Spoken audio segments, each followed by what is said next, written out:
I was sitting down in the middle of my living room, just my beautiful wife and I, as the sounds of the radio filled the surrounding area. Through all the talk of worship, it was hard for me to focus on the task at hand, caring for my wife as the harsh reality of evil was only filling our ears. Rasha and I had been putting money away to purchase a new house, as the expectation of my firstborn son meant new responsibilities for me, as I wanted my son to be born into a safe and secure environment.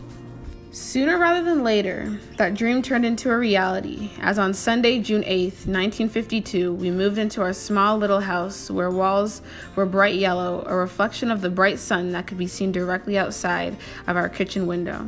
These were exciting times for me and Rasha, as she was approaching her due date. The nursery was all set up for the little boy, in which we named Iqbal. Any extra money that I brought home from my job as a shoemaker went towards the little toys and trinkets that Iqbal could one day play with outside along the streets of Kabul. All my dreams came to fruition as on August 16, 1952, Iqbal Khan came into this world at 6:23 p.m. Iqbal had the deepest brown eyes, almost touching your soul if you stared too long. Many said that he resembled me, as we were both on the heavier side, not shying away from our usual Kabuli palu and aloo bindi dishes. Rasha would prepare the most lovely dishes every night, while Iqbal and I sat, listening to the radio, where the constant threat took over the lives of so many families. Conversations had to be had as questions were being asked in which I had to answer. It was my goal and duty to protect my son with all my heart, but I knew the importance of educating him on the realities of living in a country as dangerous as Afghanistan. The threat of war was a reality me and my family had to face, but despite the many voices warning us of what was potentially to come, I did my best to normalize life for both Rasha and Iqbal. All happy moments changed when Rasha, Iqbal, and I took a trip to the pool on one of the hottest forecasted days in Kabul to date. We were looking forward to the trip, as Iqbal had never been to the pool before, saying that he was going to pretend that he was a little clownfish, swimming to the bottom of the pool, tickling the toes of the little boys and girls who were also there to escape the hot conditions outside. Our day started waking up at the crack of dawn, making sure all towels, change of clothes, and any snacks were packed for the long bus ride heading to the pool. Anticipation for the swim had caused little Iqbal to be extra rambunctious, jumping from wall to wall around the house, not paying attention to any furniture that it might have been knocked over in the process. A heavy breakfast of apple walnut rote meant that we would be sustained for the day, as to the fact that there was very little extra money to go around to eat on the road. The bus ride was extremely bumpy, as there were pregnant women rubbing shoulders with wealthy businessmen making their way to work in the city. Rasha and Iqbal sat side by side on the tiny bus while I stood keeping an eye out for any men that looked like they were a threat to both me and my manlyhood.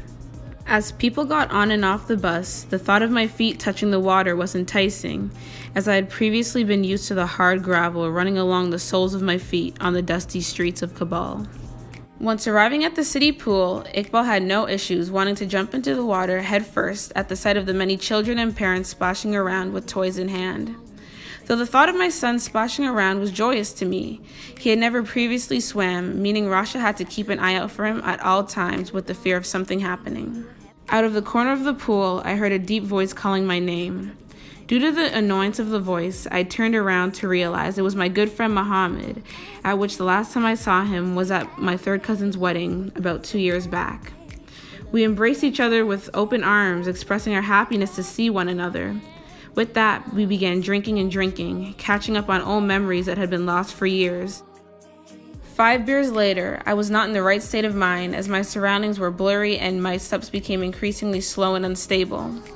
Hands of a large man grasped my shoulders, shaking me vigorously while shouting words in which I could not understand.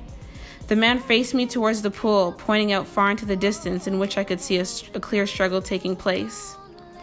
Through looking at the view more closely, I realized that the once random people splashing around were my beloved wife and son screaming for their lives, as only their hands could be seen, as it looked like they were being pulled down. My heart beating heavy, I began to call out their names in hopes that I would receive a response in return. There was none. Panic ran through my mind as I frantically pushed my hands through the water, hoping I would receive a grip tighten onto mine. There was none. Others from the pool's edge began searching for the bodies as a man in his 30s recovered the lifeless body of my dear wife Rasha, and a few minutes later, Iqbal's. Sheer anger rushed over my soul as I was not there to protect my family, instead partaking in my own selfish conversation. Women weeping, holding their children closely, while men whispering to one another was a gruesome sight. And from that moment on, looking down at my dear son lifeless on the floor, I knew my life had changed forever. 5 years after the horrible day, I knew it was time for me to put all my anguish to the side, as I could tell those from my community looked down on me for the loss of my wife and son. At that moment, I then realized the importance of setting out to replace what I once had.